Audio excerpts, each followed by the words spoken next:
A paz do Senhor, meus queridos irmãos, tudo bem com você? Seja muito bem-vindo, você que já nos acompanha ou você que está chegando agora ao nosso canal EBD, Palavra de Vida para você. Eu sou o professor Edson e juntos nós estamos estudando neste segundo trimestre de 2023 a revista aqui da nossa classe dos adultos da Igreja Assembleia de Deus, que tem como tema Relacionamentos em Família, superando desafios e problemas com exemplos da Palavra de Deus. Amém? Hoje nós estaremos estudando a lição de número 4, lembrando aos irmãos que as 3 lições anteriores estão postadas aqui no nosso canal em uma playlist chamada Relacionamentos em Família. Só esse tema, né, irmãos, já daria aqui conteúdo para as 13 lições, né, que nós estamos estudando, fora o conteúdo que o autor da revista nos trouxe, né, para que nós estivéssemos aqui estudando. Olha, relacionamentos. Nossa vida é pautada de relacionamento, seja na vertical com o nosso Deus ou na horizontal com o nosso próximo. Nós temos então aqui para esta lição o seguinte tema: ídolos na família. Hoje nós estaremos estudando, né, 2 relatos bíblicos, né, a Raquel, ali esposa de Jacó, e também um personagem chamado Mica. Nós estaremos entendendo, né, todo o contexto e trazendo a aplicação para os nossos dias atuais. Amém? Esta lição é para o dia 23 de abril de 2023. Nós temos como texto áureo, primeira carta de João, capítulo 5, no verso 21, que diz assim: Filhinhos, guardai-vos dos ídolos. Amém. Eu gostaria de estar lendo o verso de número 20 também, que é para nós termos o entendimento, o embasamento do porquê, né? Lemos o versículo 21. Olha o que diz o verso 20. E sabemos que já o Filho de Deus é vindo e nos deu entendimento para conhecermos o que é verdadeiro. E no que é verdadeiro estamos, isto é, em seu Filho Jesus Cristo. Este é o verdadeiro Deus e a vida eterna. Então nós estaremos tratando hoje sobre como que alguns ídolos sorrateiramente, eles adentram, né, dentro das famílias, né? E nós temos que tomar muito cuidado. Falaremos um pouquinho sobre mídia também, né, na lição de hoje. Fique comigo. Temos como leitura bíblica em classe 2 textos, né? Um que se encontra em Gênesis capítulo 31, do verso 17 ao 19, depois do verso 33 ao 35, e também temos no livro de Juízes, capítulo 17, verso 1 ao 3, e também depois o verso de número 5. Nós não estaremos fazendo leitura agora, porém estaremos falando de todo este contexto da leitura bíblica em classe no decorrer da nossa lição de hoje. Temos como objetivos para a lição de hoje: primeiro deles, apresentar o contexto no qual Raquel furtou ídolos de seu pai Labão. Segundo objetivo, explicar o cenário político-social de Israel quando Mica abraçou a idolatria. E o terceiro objetivo, alertar acerca dos perigos da idolatria no seio da família do povo de Deus. Como disse aos irmãos, estaremos estudando estes 2 relatos. Por que estudarmos este tema? Nossa parte motivacional aqui. Primeiro, para saber que nós estamos sujeitos a não enxergar tudo o que acontece em nossa própria casa, debaixo dos nossos próprios olhos, né? Somos seres humanos, somos falhos, não conseguimos vigiar, né, tudo e todos ao mesmo tempo. Mas a misericórdia do Senhor, ela entra no que? Nesta situação, de uma vez detectado o erro, uma vez detectado o problema, né, Deus nos ajuda a estarmos chegando na resolução do mesmo. Também é importante alertar para compreendermos que o tempo e os costumes podem mudar, assim como os seus ídolos. Contudo, os temores, fraquezas, concupiscências humanas permanecem as mesmas. Por isso, precisamos vigiar e orar, conforme Jesus nos ensina em Mateus capítulo 26, no verso de número 41, a fim de que nós e a nossa casa não caiamos nos perigos da idolatria contemporânea. Por que contemporânea? Nós vamos ver na lição de hoje que nem tudo está em adorar a imagem, em adorar figuras, adorar objetos, né? Tudo aquilo que você coloca antes na primazia de Deus, na adoração a Deus, se torna ali um objeto de adoração, né? Nós estaremos adentrando um pouco mais a respeito deste assunto do decorrer da nossa lição de hoje. Então nós temos aqui como introdução. Nesta lição, nós estaremos estudando duas histórias distintas que relatam a convivência com a idolatria dentro de casa. No primeiro caso, como disse aos irmãos, temos Raquel, mulher de Jacó, né? E que ela resolveu furtar as pequenas estatuetas ou ídolos de seu pai, ali achando, talvez, que não teria herança, aquela conversa toda ali que nós trataremos daqui a pouquinho. E o segundo caso é o de Mica, um efraimita que viveu no tempo dos juízes em Israel e que, unindo-se aos danitas, fabricou ídolos e construiu um santuário para eles em sua casa. Nós vamos ver que esse cidadão aqui, ele roubou a própria mãe. Agora, você vai esperar, né?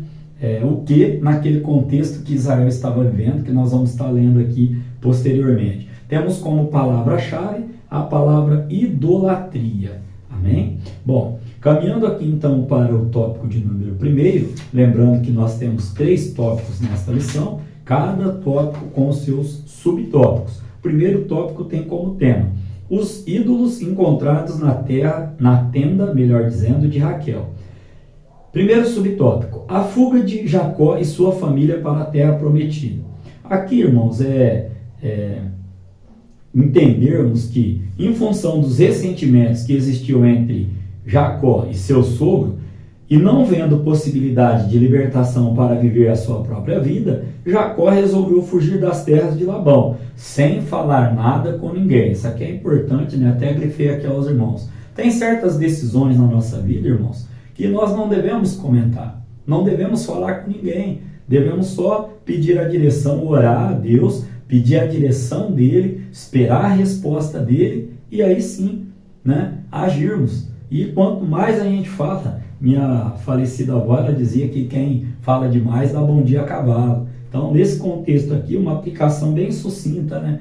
Jacó saiu sem falar nada para ninguém. Tanto é que depois o sogro dele, né, fica sabendo 3 dias depois, aí no 7º dia que alcança ele, pergunta para ele assim, por que você saiu fugido sem falar nada? Eu teria feito uma festa para você, mas ali, irmão, talvez seja conversa, porque Jacó já tinha saído, tentado sair várias vezes, ele mudou o salário de Jacó ali, se não me falha a memória, umas 10 vezes. Então Jacó tomou essa decisão e falou, fui, né? Simplesmente, nesse contexto aqui, a gente pega aí de aprendizado. Segundo subtópico vai dizer, Labão descobre o furto de seus ídolos domésticos. Aqui, o que eram estes ídolos domésticos aí de Labão?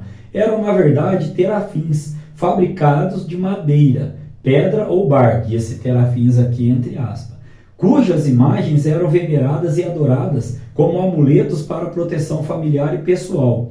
Raquel então percebe que seu pai não lhe daria herança alguma, então ela furta esses ídolos deles. Isso está lá em Gênesis, capítulo de número 31, no verso de número 19. E aí o que acontece quando Jacó chega ali no acampamento, Labão indagou-lhe a respeito dos seus ídolos, né? Porque ele não havia ali encontrado, ela havia escondido esse contexto todo. Gênesis capítulo 31, né? Do versículo 19 ali em diante, 30 até o 39, 34, os irmãos vão estar ouvindo esse relato bíblico. Continuando aqui, no terceiro subtópico, Raquel usa a mentira para esconder o ídolo. Então, primeiro ela furtou e agora ela fez o quê? Mentiu. Olha aí, 2 pecados, né, que com certeza trariam as suas consequências. Porque o pai da mentira é o inimigo de nossas almas. E aquele que rouba, aquele que furta, aquele que idolatra, aquele que se prostitui, aquele que adultera, enfim, esses, se não se arrepender e não deixar, infelizmente, não tem parte com o nosso Salvador, né?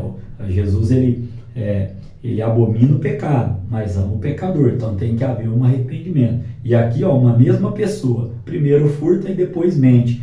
Eu entendo aqui, com uma aplicação já primária, que um abismo puxa o outro, como o salmista vai dizer, se não me engano, Salmo 42, verso 7, um abismo puxa o outro, né? Então, ó, ela usou a justificativa de que estava no período menstrual para não se levantar de cima do camelo e, consequentemente, para seu pai não encontrar os ídolos ali. Gênesis capítulo 31, no verso de número 35. Fica claro aqui, o autor da revista pontua o quê? Que foi Raquel que furtou, mas quem pagou o pato, no meu dizer aqui, foi o marido. Então, às vezes é difícil as pessoas entenderem.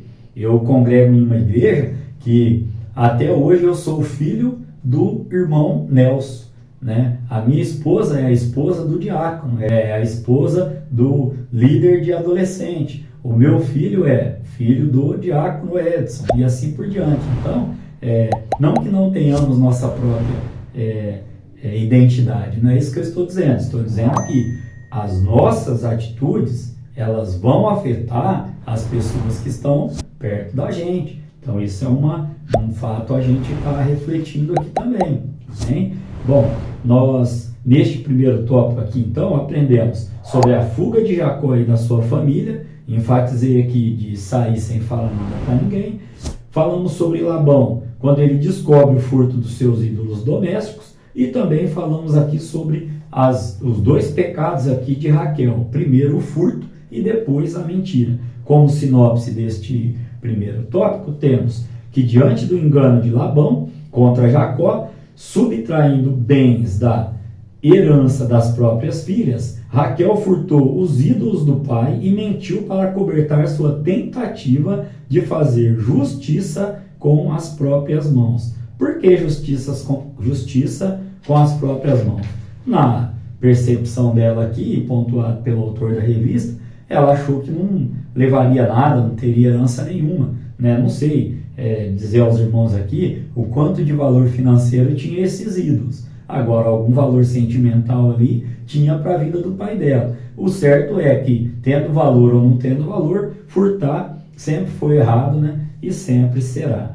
Caminhando para o tópico de número 2, temos aqui o seguinte tema: um santuário de deuses na casa de Mica. Primeiro, então, falamos sobre Raquel e agora vamos falar sobre Mica.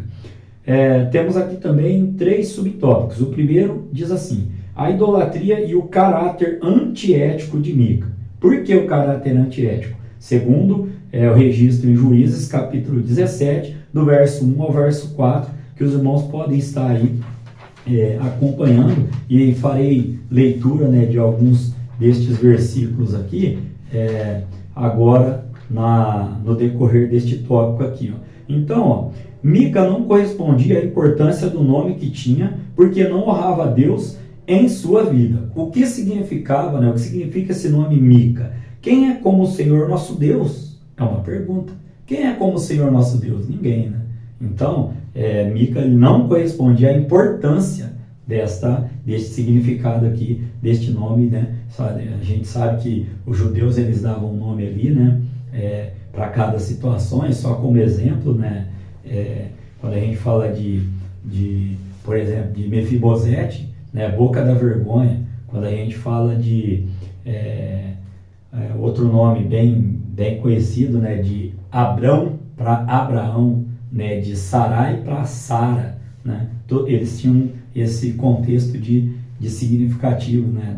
De dar significado ali, né? Aos nomes de acordo com o que estava passando, a guerra, ou a vitória, ou a dor, ou a perda, uma coisa nesse sentido, né? Bom, caminhando aqui ainda, ó, vamos entender o contexto que estava Israel naquela oportunidade ali. Ó.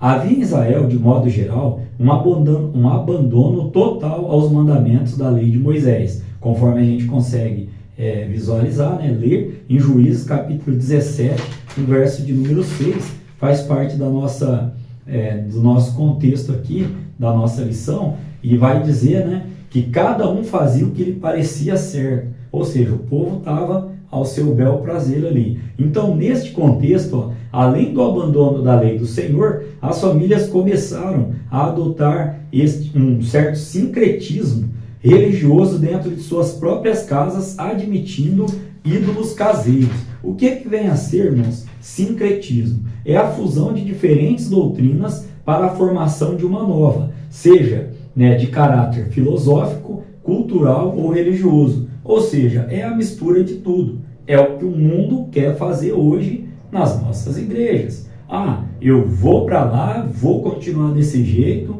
vamos criar uma coisa nova aqui, e não tem nada de novo, né, irmãos? Nosso manual é a palavra do Senhor, né, as escrituras sagradas. E aqui então, para a gente finalizar esse primeiro subtópico, Mica era fruto dessa corrupção moral. Por isso não foi difícil para ele fazer o quê? Roubar a própria mãe, como nós podemos ler. Versos de número 1 e 2 de Juízes vai dizer o quê? Juízes capítulo 17, verso de número 1, diz assim: havia um homem da montanha de Efraim, cujo nome era Mica, porém ele resistiu, aqui no verso de número, vamos lá no verso número 2, o qual disse à sua mãe, né, as 1.100 moedas de prata que te foram tiradas, por cuja causa lançaste maldições, e de que também me falaste, eis que esse dinheiro está comigo, eu o tomei.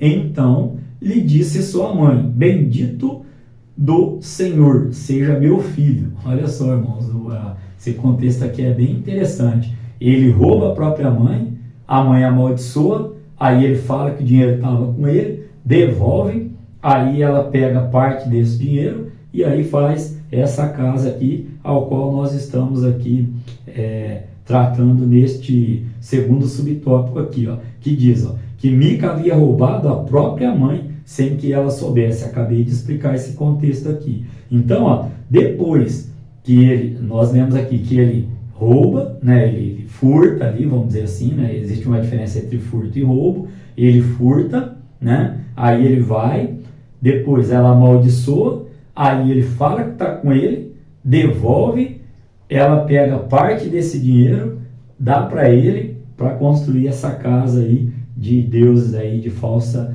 adoração aí. Sua mãe retirou a maldição e tomou parte do dinheiro, né? Algumas versões falam 200 peças, outras 200 moedas de prata ali. Sua mãe retirou a maldição e tomou parte do dinheiro e o deu aos ourives, para que fizessem imagem de escultura para a casa de Mica. E olha o terceiro subtópico, o que vem trazendo.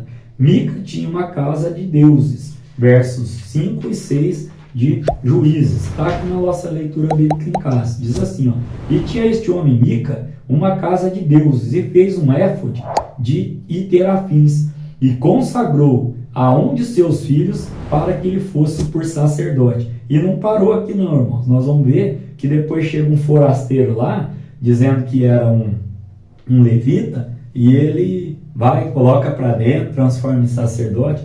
Tem uma aplicação muito, muito boa aqui nesse tópico. Fica aí comigo aí. Então, aqui ainda, podemos dizer que, trazendo o contexto que Mica estava vivendo aí, de Juízes 17:6, que cada um fazia o que lhe parecia direito. Olha lá o que diz no verso 6.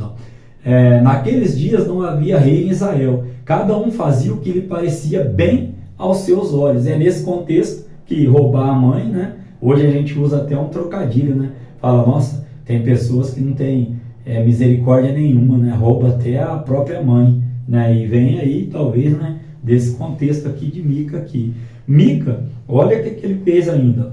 Por conta própria, né? Ele, depois de ter os seus terafins em casa, ele resolveu também mandar fazer um éfode, como nós lemos, que era utilizado somente pelo sumo sacerdote israelita, e o entrega a seu filho, separando para ser sacerdote de sua casa. Vê se tinha juízo, irmão, um homem desse. Aí ele faz o seguinte, apareceu um levita que não tinha onde morar, né, era peregrino lá, e o que Mica faz? Lá no verso 9 do capítulo 17, vamos dar uma lidinha. Disse-lhe Mica: de onde vens? E ele disse: sou levita de Belém de Judá, e vou peregrinar onde quer que achar conveniente. Ou seja, tinha a direção de Deus? Fica a pergunta. Só que o que Mica faz?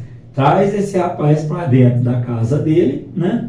E faz assim, olha só. Disse-lhe Mica: fica comigo, se me por pai e sacerdote, e cada ano te darei 10 moedas de prata, e vestuário, e o seu sustento. E o levita entrou. Olha a aplicação que Deus me deu aqui, irmãos.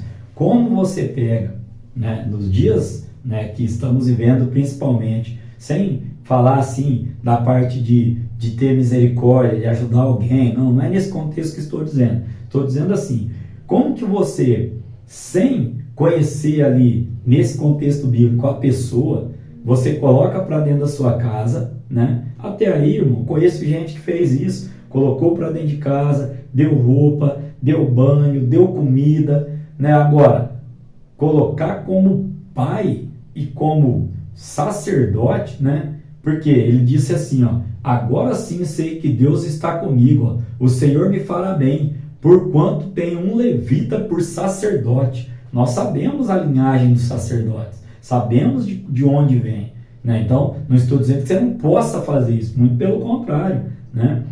Deus tocou o seu coração, o faça em abençoar. Mas nesse contexto aqui, de tornar como sacerdote, não nos deu o dia de hoje. Eu pego alguém, ajudo ele, dou banho, dou comida, falo para ele, mora aqui, eu consagro ele e falo, agora você é o meu pastor. Tem um nexo, uma coisa dessa? Nesse sentido aqui, estou trazendo aos irmãos. Então, ó, aprendemos aqui nesse segundo tópico sobre a idolatria e o caráter antiético de Mica. Né? Por que antiético, irmão? Tinha uma linhagem, tinha um procedimento para ser ali, né, sacerdote. E o camarada rouba a própria mãe. A abominação de Mica, né, que roubou a mãe sem que ela soubesse. E aí depois ainda a própria mãe compartilhou com aquilo tudo ali, aquela idolatria. Mica também tinha o quê? Uma casa de deuses. Lembrando, irmãos, que a família dele aqui, ó, era uma família, né, de judeus, né, foram libertos pela mão forte do Senhor, né, eram descendentes ali, sabiam da história, e agora nessa situação de virar as costas aqui ao Deus que o libertou, né? Então, ó, a sinopse diz assim, imerso em um período de abandono para com a lei de Deus e sincretismo religioso, que eu já expliquei o que é, né, a mistura de várias coisas querendo fazer uma nova, em Israel, Mica comete uma série de abominações enraizada na idolatria e no poteísmo pagão, politeísmo, melhor dizendo, crença em vários deuses. Por quê? Porque nesse contexto aqui ainda era assim, não, a gente tem uns ídolozinhos aqui, mas a gente adora a Deus também, né? Então estava tudo bagunçado ali, tudo misturado, né? E a gente sabe que o nosso Deus, ele requer, né, a adoração somente a Ele, né? A nossa adoração tem que ser somente ao nosso Deus. E é o que a gente vai tratar agora no tópico de número 3 da nossa lição, que tem como tema a idolatria dentro dos lares. Então, a partir, né, destes dois casos que nós estudamos aqui, nós somos convidados a refletir a respeito da idolatria nos nossos dias de hoje. Vamos entender. O primeiro subtópico diz: os ídolos domésticos dos tempos atuais. Bom, lá em 1 João capítulo 5, verso 21, que é o nosso textual da nossa lição de hoje, nós lemos, diz assim: filhinhos, guardai-vos dos ídolos. Amém.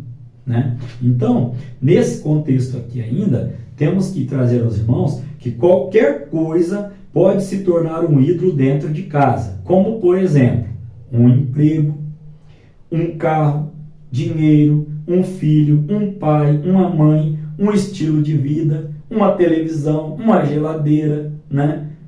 Várias coisas, irmãos, né? Às vezes a gente foca só em um sentido, né, do que é idolatria, mas tudo que você coloca, como o autor da revista pontuou aqui, ó, tudo aquilo que requer lealdade e honra acima de Deus se constitui idolatria, né? Tudo aquilo que a gente está colocando como em primeiro lugar, ao invés de o nosso Deus e a adoração ao nosso Deus, se torna o quê? Idolatria, né? Ah, hoje eu não vou na igreja não, porque o time fulano de tal vai estar jogando, e eu preciso assistir esse jogo, jogão de bola. Ah, não vou na igreja hoje não, porque o fulano de tal vai estar lutando lá no combate. Misericórdia, irmãos. O que está vindo antes se torna idolatria, e dentre tantas outras coisas, né? Que Deus tenha misericórdia da nossa vida para nos dar sabedoria para poder entender essas situações todas. Segundo subtópico vai trazer, ó, identificando os ídolos modernos dentro dos lares. Ó. A proliferação da cultura da mídia entrou em nossas casas, querendo a gente ou não, querendo nós ou não. Só que é importante frisar que a mídia por si só, ela é neutra. Por quê, irmãos? Olha aqui o nosso uso da mídia, da internet, no canal no YouTube, para falar do amor de Jesus Cristo, para falar que Deus transformou a minha vida, para falar que Deus me deu uma família, para falar que Ele pode fazer isso por você, se já não está fazendo, para falar da misericórdia dEle, para falar que Ele é digno de toda honra, toda glória e toda adoração. Olha o uso da mídia que nós estamos fazendo. Agora, tem o outro lado também. Tem pessoas que usam a mídia para aquilo que está fora do manual de fé e conduta nossa, que é a palavra do Senhor. Então, ó, ela é um modo de comunicação que deve ser usado com sabedoria. Nós não podemos o quê? Sermos manipulados por ela, né? E aí, irmãos, olha só uma outra questão de idolatria hoje, né? Às vezes os casais não estão conversando tanto quanto deveriam, por quê? Cada um está numa ponta da mesa com o celular na mão, né? É uma situação inusitada que surge. Esses dias para trás, né, estava dirigindo o meu carro, gosto de me pegar como exemplo, e eu estava olhando o Google Maps no meu celular, do lado alguém no celular e atrás outro alguém no celular também. E aí onde que fica o diálogo nisso aí tudo? Né? Agora, quando isso começa a superar, né, a querer substituir o diálogo, o relacionamento, a boa convivência, aí nós temos que parar, né, analisar a situação, né, porque, irmão, minha avó também dizia um outro ditado que eu vou aqui citar aos irmãos: tudo que é demais é exagero, né? No dizer dela, muita água mata a planta, né? Então, a gente tem que ter esse bom senso de dosar as coisas, as situações. Por quê? Tem pessoas que, eu estava lendo uma reportagem esses dias para trás, está aumentando até o número, né, de doenças intestinais. Por que não aqui falar sobre hemorroidas, né? Que as pessoas ficam muito tempo sentadas no vaso em uma posição que não é confortável, que favorece o quê? O agravo dessa doença. Eu estava lendo uma reportagem esses dias sobre isso, falei, misericórdia, olha só, uma coisa vai levando a outra, né? Então aqui, ó, aprendemos que precisamos levar em conta o cuidado quanto ao perigo da concupiscência da carne, dos olhos, né? Falamos aqui bastante sobre mídia, sobre internet, celular, televisão, e da soberba da vida, conforme 1 de João, capítulo 2, verso 16 e verso de número 17. Caminhando para o subtópico de número 3, nós iremos trazer aqui, ó, precisamos reagir contra os inimigos da família. Uma vez eu ouvi uma pregação de um pastor dizendo que Deus mais reage do que age, né? Eu fiquei meditando naquilo ali, né? No contexto que ele estava falando, né, Deus mais reage à nossa adoração, à nossa oração, à nossa intercessão, ao nosso jejum, né, à nossa consagração, do que praticamente, né, ele age ali. Por quê? Porque muitas vezes Deus está esperando, né, o nosso posicionamento ali, não que ele já não saiba, ele está esperando o nosso posicionamento para poder o quê? Nos trazer a resposta. Estava em oração aí sobre uma questão há uns 2 meses. No dia do meu aniversário, Deus usou uma irmãzinha para ir lá e entregar aquilo que eu estava orando a Deus, só eu, né? E o Espírito Santo do Senhor sabia. Alguma coisa tinha comentado com a minha esposa, mas nesse contexto que estou falando aqui, Deus, ele reage a nós quando nós, né, agimos, né, em oração, né? E aí vem dizendo assim, ó, a igreja é o sal da terra. Jesus já disse isso em Mateus 5,13, que nós somos o sal, né, e a luz do mundo. E vós sois, né, o sal da terra, e se o sal for insípido, como que há de se salgar? Nesse sentido, a igreja é o sal da terra, e por isso é a única instituição da sociedade capaz de evitar a corrupção dos nossos valores morais e espirituais. Para isso, ó, preservar a família atacada pelo vírus infectuoso do sistema mundano, é preciso quebrar os ídolos domésticos que roubam o lugar de Deus na nossa vida familiar. Irmãos, teve uma época da minha vida que dá até me vergonha falar, mas vou falar aqui aos irmãos aqui, Deus me libertou graças a Ele, né? Eu ficava ali dentro do carro, do culto rolando na igreja lá, irmãos, e eu ficava lá dentro do carro lá, nossa, tá, vai empatar, agora empata. Olha, irmãos, que fraqueza. E fui orando a Deus, Senhor, me livra desse, né, dessa prisão, desse ídolo que, né? E aí, graças a Deus, irmãos, através de oração e comunhão com Deus, e Ele foi me libertando, e hoje eu posso contar isso como testemunho, né? Talvez alguém que me ouve nesse momento, né, precisa dessa libertação também, desse ídolo doméstico. Aprendemos neste tópico de número 3, então, sobre os ídolos domésticos nos nossos tempos atuais. Falamos também sobre identificar os ídolos modernos dentro dos lares. Falamos também aqui sobre reagir contra os inimigos da nossa família. A sinopse traz assim: precisamos combater os ídolos domésticos dos tempos atuais, assim como a qualquer influência pagã em nossos lares. Conclusão para a nossa lição de hoje: precisamos investir na família sempre, criando barreiras espirituais e morais no seio dos lares, para salvar nossos filhos e prepará-los para uma vida cristã sadia que glorifique a Deus. Amém? Querendo Deus, estaremos aqui para estudar a lição de número 5, que vai falar de um outro tema muito importante também, o motim, ou seja, a rebelião em família. Que Deus em Cristo Jesus continue falando ao seu coração, abençoando a sua vida, abençoando a sua família, abençoando o seu trabalho e o seu ministério, em nome de Jesus.